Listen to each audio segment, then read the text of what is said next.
लट्ठु र छट्टु दुई बटुवा शीर्षकको कथा लिएर आएको छु। कथा यसरी सुरु हुन्छ।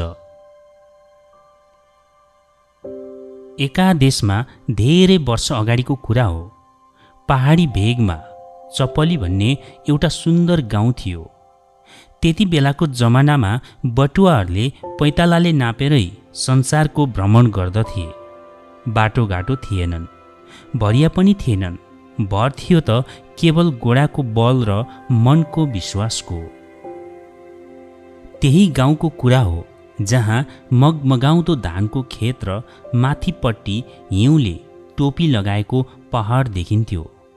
गाउँको सिरानमा एउटा पुरानो पिपलको चौतारो थियो जहाँ बटुवाहरू शीतलता खोज्दथे र गाउँलेले बटुवाहरूबाट संसारका खबर सुन्दथे। त्यही गाउँबाट व्यापारका लागि दुईजना बटुवाहरू निस्के।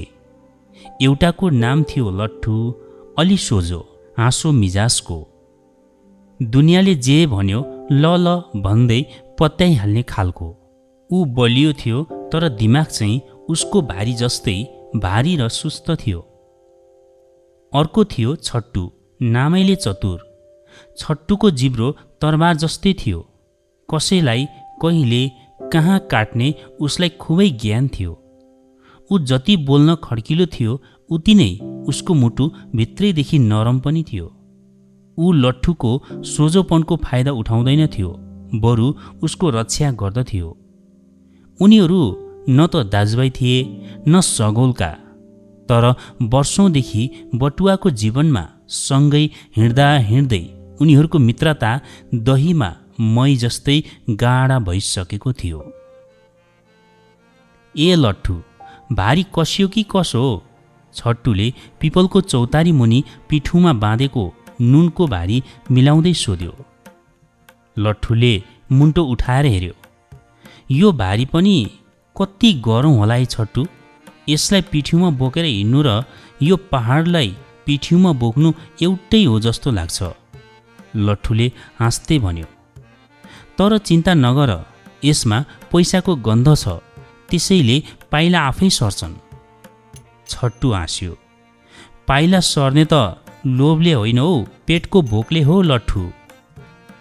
तँ पनि लोभलाई पैसामा मात्र देख्छस्, जबकि लोभ त मनको मैलो हो जसले सबैभन्दा भारी बटुवालाई पनि लडाउँछ।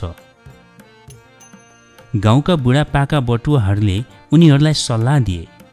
बाटोमा कहिले पनि आफूसँग भएको सम्पत्तिको कुरा नगर है। जङ्गलमा बाघभन्दा डरलाग्दा मान्छे रूपी डाकुहरू हुन्छन्। अनि त्यो बिहानी पखको शीतलमा हातमा लट्ठी र पिठ्युमा भारी लिएर लट्ठु र छट्टु पूर्वतिरको लामो यात्रामा निस्किए। उनीहरूको गन्तव्य थियो 7 दिनको बाटो पारीको कञ्चनपुर बजार, जहाँ उनीहरूले नुन र अदुवा बेचेर नगद र खुर्सानी किन्ने योजना बनाएका थिए। पहिलो 2 दिनको बाटो त गाउँले समाजको बाटो थियो। खोल्साको किनारै किनार मन्दिरको घन्टीको आवाज सुनिने, कतै चर्चको प्रार्थनाको आवाज सुनिने। उनीहरू बटुवाको जीवनशैलीका जीवन्त दृश्यहरू देख्दै हिँड्थे। बाटोमा भेटिन्थ्यो गोठालोको समूह। फुच्चेहरू हाँस्दै कराउँदै लट्ठीले भैँसी धपाउँदै हिँड्थे। ओ बटुवा, कहाँ जाने? उतै ठुलो मेला लाग्छ रे हो, एउटा गोठालोले सोध्यो। मेला लाग्ने भए त तिमीहरू नै त्यहाँ पुग्छौ नि, किन सोध्छौ र? छट्टुले हाँसेर प्रति प्रश्न गर्थ्यो। त्यसपछि भेटिन्थ्यो चौतारीमा कुवाको पानी। बटुवाहरूले भारी बिसाएर लामो सास फेरेर अगेनाको तातो चिया पिए जस्तै गरी चिसो पानी पिउँथे। लट्ठु पानी पिउँदा पानीको धारलाई माथिबाट खसाएर मुखमा पारेर पिउँथ्यो, जसले गर्दा उसलाई हेर्नेहरूले हाँसो थाम्नै सक्दैनथे। लट्ठुको पानी पिउने तरिका पनि किन असाध्यै सिधा होला, छट्टुले मनमा नै सोच्दथ्यो। तेस्रो दिनको यात्रा सुरु भएपछि उनीहरूको साथमा भएको खानेकुरा सकियो। बाटो सुनसान थियो, बस्ती पनि थिएन। पेटमा आगोको ज्वाला दन्किन थाल्यो। लट्ठुको हाँसो हरायो। उसको अनुहारमा चिन्ताको चाउरी पर्न थाल्यो। छट्टु, मेरो पेटले मादल बजाउन थाल्यो यार, लट्ठुले भारी बिसाउँदै निराश स्वरमा भन्यो। अब के खाने? मेरो थैलीमा त जम्मा 2 पैसा मात्रै बाँकी छ, जसले नुनको भारी बिसाएर यहाँ 1 गाँस भात पनि खान पाइँदैन। छट्टुले आफ्नो थैली छाम्यो। उसकोमा पनि जम्मा 3 पैसा मात्रै बाँकी थियो। 5 पैसाले यति लामो बाटो कसरी पार गर्नु? चिन्ता नगर लट्ठु, बुद्धिलाई बोकाए भारी सधैँ हलुङ्गो हुन्छ। आँखा खोल, ढुङ्गामा पनि खानेकुरा भेटिन्छ। त्यसको केही बेरमै बाटोको मोडमा उनीहरूले एउटा चिया पसल भेटे, पुरानो काठै काठको। त्यहाँ एकजना व्यापारी बसेर आफ्ना भारी बिसाउँदै थिए। ती व्यापारी थिए सेठे मुडुलो, जसको कुरा गराइबाट नै उसको लोभी मनको चाल पाइन्थ्यो। सेठे मुडुलेले उनीहरूलाई देखेर मुसुक्क हाँस्दै सोध्यो, बाबु हो, कहाँबाट आयो? कता जाने हो? लामो बाटो छ जस्तो छ, केही खानेकुरा चाहियो कि? छट्टुले सेठे मुडुलोको आँखामा लोभको ज्योति देख्यो। उसले बुझ्यो कि यो मान्छे सजिलैसित दयालु छैन। हजुर, हामी परको गाउँबाट आएका बटुवा हौँ, छट्टुले नम्र स्वरमा भन्यो। हामीसँग जम्मा 5 पैसा मात्रै बाँकी छ, तर हामीलाई कञ्चनपुर पुग्नै पर्छ। सेठे मुडुले हाँस्यो। 5 पैसा? 5 पैसा त मेरो गल्छेडाको चियाको मोल पनि पुग्दैन। यतिले तिमीहरूलाई केही दिने हो भने त म भोक्कै हुन्छु। त्यसपछि छट्टुले आफ्नो चालबाजी सुरु गर्यो। सेठजी, हामीलाई खानेकुरा होइन, हामीसँग एउटा अद्भुत पत्थर छ, त्यसको मोल लगाइदिनुस् न। लट्ठु चाहिँ छट्टुको छेउमा उभिएर छक्क परेको थियो। के पत्थर? कहिलेदेखि हाम्रो साथमा पत्थर भयो? लट्ठुले बिस्तारै छट्टुलाई सोध्यो। छट्टुले लट्ठुलाई कडा आँखाहरूले हेर्यो। चुप्लाक। सेठे मुडुलोको आँखा चम्कियो। पत्थर? कस्तो पत्थर? यो सामान्य पत्थर होइन सेठजी, छट्टुले रहस्यमय स्वरमा भन्यो। यो पत्थर त जङ्गलको रहस्यमय जडीबुटी हो। यो पत्थरले 1 रातमा तातो पानीलाई पनि हिउँ जस्तै चिसो बनाउन सक्छ। अझ यसलाई घोटेर घाउमा लगाउँदा विचित्रको शक्ति दिन्छ रे। सबै झुट। त्यो त बाटोमा भेटिएको एउटा सामान्य ढुङ्गा थियो, जसलाई छट्टुले खेलाउँदै हिँड्थ्यो। सेठे मुडुलेले यस्तो अद्भुत कुरा यसअघि कहिल्यै सुनेको थिएन। ऊ लोभी थियो। उसले सोच्यो, यो पत्थर पाएर म त गाउँभरि पैसा कमाउन सक्छु। घाउ निको पार्ने पत्थर कति महँगोमा बेच्न सकिन्छ। सेठे मुडुलो हतारिएर उठ्यो।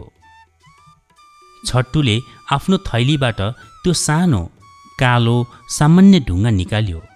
उसले त्यसलाई सूर्यको किरणमा यसरी देखाउँथ्यो मानौ त्यो हिरा हो।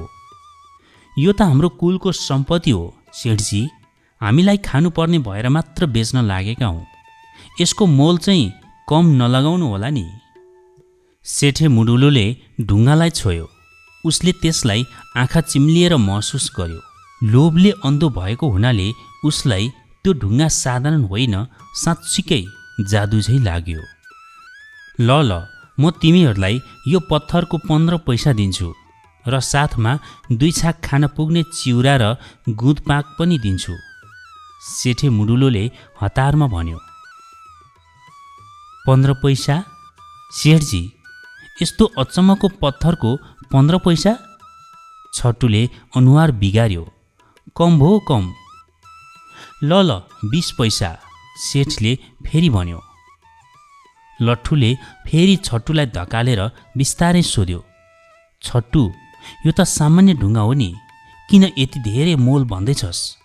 कसैलाई झुट बोल्नु त पाप हो नि। छट्टुले रिसले लट्ठुलाई हेर्यो। मैले यो मान्छेलाई धोका दिन खोजेको होइन लट्ठु। यो मान्छेले हामीलाई 5 पैसामा खान दिएन। यसको लोभलाई यसैको हातबाट मोड्न मात्रै खोजेको हुँ। अन्तमा सेठे मुडुलोले लोभले आँखा चिम्लिएर 30 पैसा र 2 पोका चिउरा र गुदपाक दिएर त्यो जादुई पत्थर किन्यो। जब उनीहरू पसलबाट टाढा पुगे, लट्ठु खुसीले उफ्रियो, छट्टु त साँच्चै चतुर रहेछस्, तर यो त धोका भयो नि। छट्टुले गम्भीर हुँदै भन्यो, धोका हामीले दिएको होइन लट्ठु। धोका त उसलाई उसको लोभले दिएको हो। लोभीको धन धर्मीलाई लाग्छ भन्छन् नि। उसले हाम्रो 5 पैसाको मूल्य देखेन, त्यसैले उसको 30 पैसाको मूल्य त्यो ढुङ्गामा भेट्टायो। यो उसको लोभको सजाय हो। यसरी उनीहरूले पहिलो कठिनाई, भोक र लोभको परीक्षालाई पार गरे। 5औं दिनको बाटो साह्रै डरलाग्दो थियो। त्यो जङ्गलको नाम थियो राते डाँडा। गाउँलेहरू भन्थे त्यो जङ्गलमा दिनमा पनि घामको किरण पुग्दैन र त्यहाँ पिसातहरूको बास हुन्छ। जङ्गल साँच्चीकै डरलाग्दो थियो। चारैतिर ठुला रुखहरू, जहाँबाट चराहरूको चिच्याहट बाहेक अरू केही सुनिँदैन थियो। बाटोमा उनीहरूले एउटा पुरानो भत्किएको शिलालेख भएको मन्दिर भेटे, जसलाई कसैले पनि पूजा गर्दैन थियो। छट्टु, मलाई त डर लाग्यो, लट्ठुले आफ्नो टाउको चिलाउँदै भन्यो। बाटोमा पिसाच वा बनझाँक्री भेटियो भने के गर्ने होला है? छट्टुले आँखा चिम्लेर लामो सास फेर्यो। लट्ठु, जङ्गलमा डरलाग्दो कुरा त बाघ, भालु र मान्छे हुन्। पिसाच वा भूतले मान्छेलाई केही गर्न सक्दैन, यदि तिमीले आफ्नो मनलाई पवित्र राख्छौ भने।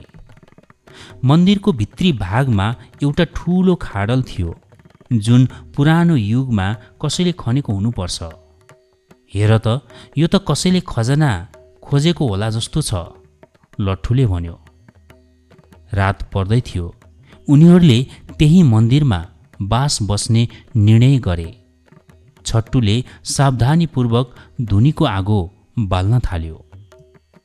लगभग रातको 12 बजेपछि जब लट्ठु निदाइसकेको थियो, छट्टुले एउटा अद्भुत आवाज सुन्यो। त्यो आवाज यस्तो थियो मानौ कसैले फलामलाई फलाममा घोटिरहेको छ। छट्टु उठेर बाहिर निस्कियो। उसले देख्यो कि खाडलको छेउमा धुनीको मन्द प्रकाशमा सुन जस्तै चम्किलो एउटा धातुको भाँडो राखिएको छ। ए, यो त खजना पो रहेछ। छट्टुको मनमा लोभको भुमरी चल्यो। बटुवाको जीवनभरि दुःख गरेर पनि उसले यति पैसा कमाउन सक्दैन थियो जति यो भाँडोमा थियो। छट्टुले भाँडो समाउनै लागेको थियो। उसले भाँडोलाई छुनै लाग्दा लट्ठु निन्द्रामा कराएको आवाज आयो, छट्टु छट्टु, मलाई अङ्गला हाल्न, मलाई त कस्तो डरलाग्दो सपना आयो। छट्टु झसङ्ग भयो। उसको लोभी मनको चाललाई लट्ठुको सोझो आवाजले टक्र्यायो। उसले लोभको अँध्यारो त्यागेर लट्ठुलाई हेर्यो। लट्ठु डरले काँप्दै थियो। के भयो लट्ठु, किन डराएको? छट्टुले लट्ठुको टाउको सुमसुम्याउँदै सोध्यो। सपनामा एउटा डरलाग्दो राक्षस आयो। उसले हामीलाई भन्यो, यो सुनको भाँडो छोयो भने तिमीहरू दुवैलाई खाइदिन्छु। उसले भन्यो कि त्यो सुन लोभीको मनको अँध्यारो हो र यसलाई पवित्र मनले मात्रै त्याग गर्न सक्छ। मैले त राक्षसको हात समातेर बिन्ती गरेँ, राक्षस महाराज, यो सुन त छट्टुको होइन, यो त तपाईँकै हो, हामीलाई छोडिदिनुस् न। छट्टुको मुटुमा ढुङ्गाले हाने जस्तै भयो। उसले बुझ्यो, यो सुन न त खजना हो न त कुनै वस्तु, यो त उनीहरूको मित्रताको, विश्वासको र लोभको परीक्षा हो। यो जङ्गलका देवताको लीला हो। लट्ठुको पवित्र मनले, उसको सोझोपनले उसलाई त्यो रहस्यमयी त्रासबाट बचायो। छट्टुले त्यो सुनको भाँडोलाई लात्ताले हानेर खाडलमा खसाल्यो। लोभीको धन मेरो होइन, उसले ठुलो स्वरमा भन्यो। त्यसपछि अचम्म भयो। भाँडो खाडलमा खस्ने बित्तिकै एउटा ठुलो चट्याङ पर्यो। मन्दिरको छेउबाट एउटा सेतो ठुलो चरा आकाशतिर उड्यो अनि सबै कुरा शान्त भयो। के भयो छट्टु? लट्ठुले अचम्म मान्दै सोध्यो। केही भएन लट्ठु। छट्टुले लट्ठुको टाउकोमा मायाले हात राख्दै भन्यो। बस मैले एउटा ठुलो राक्षसलाई खाडलमा गाडेर आएँ। त्यो रात छट्टुले निदाउनै सकेन। उसले सोच्यो, म आफूलाई चतुर ठान्दथेँ, तर लट्ठुको सोझोपनको शक्ति मेरो चतुर्याई भन्दा 1000 गुणा बलियो रहेछ। उसले नजानेरै हामीलाई ठुलो विपत्तिबाट जोगायो। यसपछि उनीहरूले बुझे बटुवाको जीवनमा लोभ चाहिँ सबैभन्दा ठुलो डाकु हो। अब 6औं दिनको यात्रा उनीहरूको जीवनको सबैभन्दा कठिन बाटो बन्यो। जङ्गल पार गरेपछि उनीहरू एउटा ठुलो नदीको किनारमा आइपुगे। बाटो त पार गर्नै पर्थ्यो, तर वर्षाले गर्दा नदीले आफ्नो सीमा पार गरेर बगिरहेको थियो। पानीको रङ हिलो, आवाज बाघको गर्जन जस्तै डरलाग्दो थियो। अब के गर्ने होला छट्टु? यस्तो नदी त पौडी खेलेर भए पनि पार गर्न सकिँदैन। लट्ठु निराश भयो। छट्टुले माथि र तल हेर्यो। कतै पनि डुङ्गा वा पुलको नामो निशाना थिएन। नदीको माथिल्लो भागमा एउटा पुरानो गुम्बा छ रे। त्यहाँ कुनै साधु बाबाले बटुवाहरूलाई नदी पार गराउन सहयोग गर्छन् रे, गाउँलेहरूले भन्ने गर्दथे। उनीहरू नदीको किनारै किनार हिँड्दै गुम्बा भएको ठाउँतिर लागे। साँझ पर्नै लागेको थियो। त्यहाँ उनीहरूले एउटा सेतो वस्त्रधारी साधु बाबालाई भेटे, जसको आँखामा अद्भुत शान्ति र अनुहारमा असामान्य चमक थियो। बाबा, हामी बटुवा हौँ, हामीलाई कञ्चनपुर पुग्नु छ। कृपया हामीलाई नदी पार गर्न सहयोग गर्नुहोस् न, छट्टुले बिन्ती गर्यो। साधु बाबाले मुस्कुराउँदै टाउको हल्लाए। यहाँबाट नदी पार गर्ने एउटै तरिका छ बाबु हो, त्यो हो विश्वासको बाटो। म तिमीहरूलाई पार गराइदिन सक्छु, तर मेरो एउटा शर्त छ। कस्तो शर्त बाबा? लट्ठुले हतारिएर सोध्यो। साधु बाबाले छट्टुलाई हेरेर भने, तिमीहरूमध्ये एकजनाले आफ्नो सबैभन्दा प्रिय वस्तु मलाई दिनुपर्छ। तिमीहरूले बाटोभरि जे कमायौ त्यो होइन, तिमीहरूले जीवनभर जे कुरामा घमण्ड गर्छौ त्यो मलाई दिनुपर्छ। छट्टु अचम्मित भयो। उसको सबैभन्दा प्रिय वस्तु र घमण्ड। छट्टुका लागि सबैभन्दा प्रिय वस्तु उसको तिखो बुद्धि थियो। उसले यही बुद्धिको बलमा दुनियाँलाई झुक्काएको थियो। उसले यही बुद्धिको बलमा जीवनमा हरेक कठिनाइ पार गरेको थियो। लट्ठुको लागि त उसको हाँसो सबैभन्दा प्रिय होला, तर मेरो लागि त यही चातुर्य र बुद्धि नै हो। म यसलाई कसरी दिउँ? छट्टु अन्योलमा पर्यो। साधु बाबाले थपे, यदि तिमी आफ्नो सबैभन्दा ठुलो घमण्ड त्याग गर्न सक्दैनौ भने तिमीहरूमध्ये एकजनाले अर्कोलाई सधैँको लागि त्याग गर्नुपर्छ। यो कुरा सुनेर लट्ठु र छट्टु दुवैको सातो गयो। साधु बाबाले भने, यो नदी पार गर्ने डोरी म तिमीहरूलाई दिन्छु, तर डोरी यति लामो छैन कि दुवैजना एकैपटक पार गर्न सकौँ। तिमीहरूमध्ये एकजनाले अर्कोलाई डोरी दिनुपर्छ, अनि डोरी फिर्ता नआएसम्म पर्खिनुपर्छ। फिर्ता आउने बटुवा अर्कोतिर आफ्नो काम सिद्ध्याएर फर्किएर लिन आउँछ भन्नेमा अटुट विश्वास हुनुपर्छ।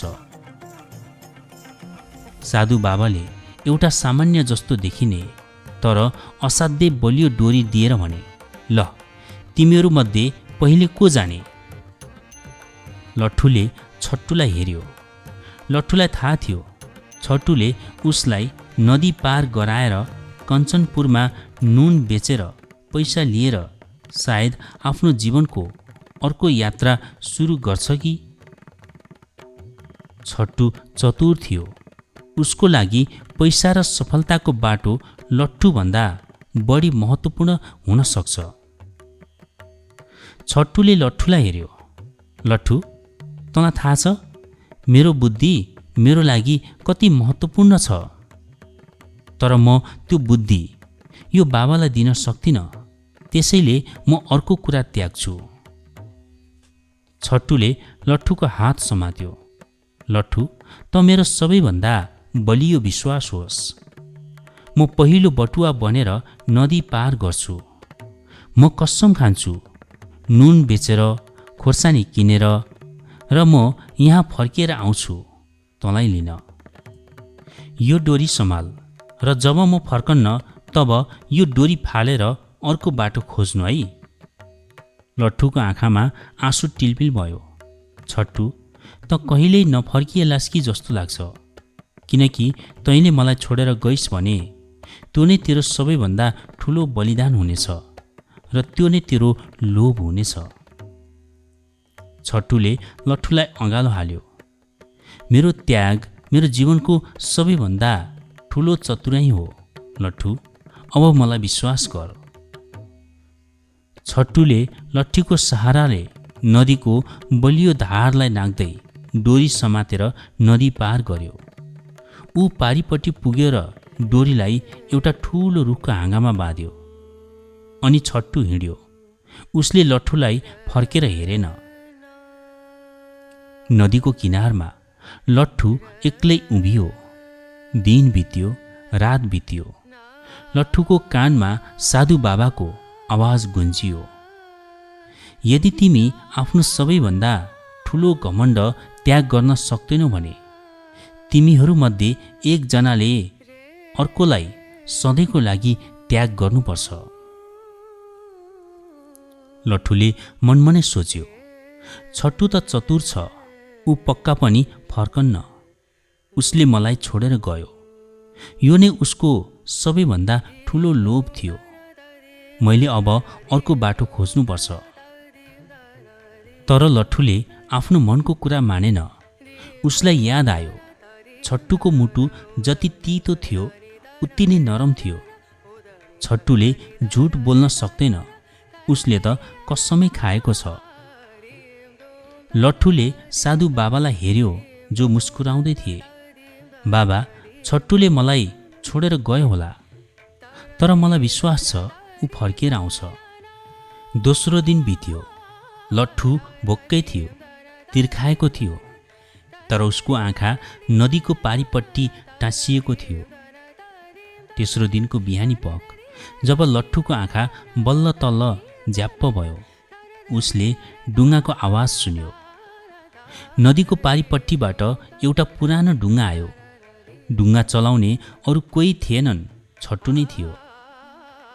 छट्टुले डुङ्गालाई किनारमा ल्याएर जोडले हाँस्यो। उसको अनुहारमा जीवनभरिको खुसी थियो। ए लट्ठु, किन यति धेरै निदाएको? तैँले मलाई विश्वास गरिनस् कि क्या हो? लट्ठु दौडिएर छट्टुको छेउमा पुग्यो र उसलाई अँगालो हाल्यो। त साँच्चीकै आइस यार, छट्टुले भन्यो। पहिलो कुरा त म कञ्चनपुर पुग्ने बित्तिकै मैले नुन बेचेँ, अनि मैले त्यहाँ डुङ्गा किने। नदी तर्न डोरीभन्दा डुङ्गा बलियो हुन्छ लट्ठु। मैले त्यो डोरी त्यही रुखमा छोडेर आएँ। साधु बाबा उनीहरूको छेउमा आए। बाबु हो, तिमीहरूले मेरो सबैभन्दा ठुलो परीक्षा पार गर्यौ। छट्टुले आफ्नो बुद्धि त्यागेनन्, तर उसले आफ्नो सबैभन्दा ठुलो लोभ त्यागेर मित्रताको डोरी सम्हाल्यो। लट्ठु, तैँले आफूलाई त्यागिएको अवस्थामा पनि छट्टुको पवित्र हृदयमा बास गरिस्। तिमीहरूको मित्रता अब सवर्ण जस्तै बलियो भयो। साधु बाबाले डुङ्गालाई छुनुभयो। डुङ्गा तुरुन्तै सुनको डुङ्गामा परिवर्तन भयो। ल जाऊ, अब तिमीहरूलाई बटुवाको दुःख हुँदैन। तर याद राख, यो सुनको मोल तिमीहरूको मित्रताभन्दा सधैँ कम हुनेछ। त्यसपछि साधु बाबा कता हराए कसैलाई थाहा भएन। लट्ठु र छट्टुले त्यो सुनको डुङ्गालाई बेचेनन्। उनीहरूले त्यसलाई मित्रताको प्रतीक बनाएर नदीको छेउमा एउटा सानो मन्दिर बनाएर राखे। उनीहरू कञ्चनपुर पुगे, व्यापार गरे र खुसीले घर फर्किए। अब उनीहरू पुरानो बटुवा रहेनन्। उनीहरूले आफ्नो घरमा फर्किएर गाउँलेहरूलाई सारा कथा सुनाए। गाउँभरिका मान्छेहरू भेला भए। लट्ठु, तैँले कसरी छट्टुमाथि यति धेरै विश्वास गरिस्? एकजना गाउँलेले सोध्यो। लट्ठुले हाँसेर भन्यो, छट्टु धृत र चतुर त छ, तर उसको हृदय मामाको छोराभन्दा पनि नजिक छ। उसले जे बोल्छ त्यो मुखको चतुराई हो, तर जे गर्छ त्यो मनको पवित्रता हो। छट्टुले लट्ठुको काँधमा हात राख्दै भन्यो, र लट्ठुको सोझोपन नै मेरो सबैभन्दा ठुलो धन हो। म जतिसुकै चतुर भए पनि यदि मेरो साथी सोझो र विश्वासी छैन भने मेरो चतुर्याई कुनै कामको हुँदैन। आज लट्ठु र छट्टु बुढा भइसकेका छन्। उनीहरूले बटुवाको काम छोडेर गाउँमै सानो पसल चलाउँछन्। तर साँझ परेपछि जब अँगेनोमा आगोको धुनी बल्छ, गाउँका नानीहरू उनीहरूको वरिपरि जम्मा हुन्छन्। हजुरबा लट्ठु, आज फेरि त्यो सेठे मुडुलोलाई कसरी झुक्क्याएको कथा सुनाउनुहोस् न, नाति नातिनाहरू भन्छन्। अनि लट्ठु हाँस्दै भन्छ, बाबु हो, मैले झुक्क्याएको होइन, छट्टुको चतुर्याइले हो। तर तिमीहरूले सधैँ याद राख्नु, लोभले सधैँ धोका दिन्छ र पवित्र विश्वासले मात्रै सुनको डुङ्गा बनाउन सक्छ। चाहे तिमी बटुवा बन चाहे राजा, मित्रता तिम्रो सबैभन्दा ठुलो धन हो, जसलाई कसैले पनि खोज्न सक्दैन। यसरी लट्ठुको सोझोपन र छट्टुको बुद्धिको कथा नेपाली गाउँ समाजको पुरानो परम्परा बनेर बटुवाहरूको बाटोमा हिँड्ने सबैका लागि जीवनको पाठ बनेको छ। मित्रहरू, तपाईलाई यो कथा कस्तो लाग्यो? कृपया आफ्नो सल्लाह सुझाव कमेन्ट बक्समा लेख्न नबिर्सिनुहोला। एउटा अनुरोध गर्दछु, यदि तपाईँ यस च्यानलमा नयाँ हुनुहुन्छ भने अथवा आजसम्म हाम्रो यस च्यानललाई सब्सक्राइब गर्नुभएको छैन भने कृपया च्यानललाई सब्सक्राइब गरिदिनु हुन हार्दिक अनुरोध गर्दछु। साथै नयाँ भिडियो अपलोड भएको जानकारी पाउनलाई बेल नोटिफिकेसन अन गरेर राखिदिनु हुन अनुरोध गर्दछु। यो कथालाई मन परेको छ भने एक लाइक दिएर भिडियोलाई धेरैभन्दा धेरै सेयर गरिदिनु हुन आग्रह गर्दछु। यस्तै रोचक कथाहरू लिएर फेरि आउनेछु। अहिलेलाई बिदा हुन्छु। तपाईँको दिन शुभ रहोस्।